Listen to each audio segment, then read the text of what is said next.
ఏంటంటే భారతదేశంలో ఈ యూట్యూబర్స్ని ఇన్ఫ్లుయర్స్ని క్యాచ్ చేయటం. అలా ఆమె టార్గెట్ ఏంటంటే ఒక 3,000 మంది టార్గెట్. 3,000 మందిని ముందుగా ఆమె తన వ్యాపార సామ్రాజ్యంలో భాగం చేసుకుంది. ఎలా? వాళ్ళకి పాకిస్తాన్ సందర్శనకి వీసాలు అరేంజ్ చేయడం ఇలాగా. ఈమెకి ఏంటంటే ఈ జయాన్ ట్రావెల్స్ అండ్ టూరిజం అనే సంస్థ లాహోర్లో ఉందన్నమాట. దీని ద్వారా ఇప్పుడు పాకిస్తాన్ విజిట్ చేయాలనుకుంటారు.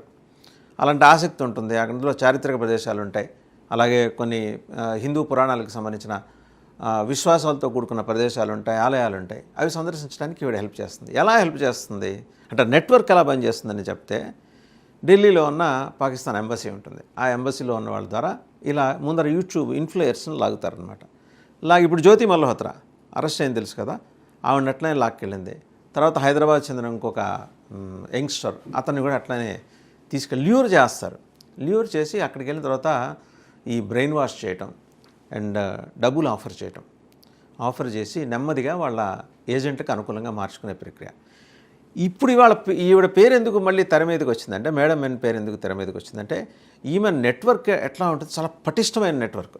Nobody can break.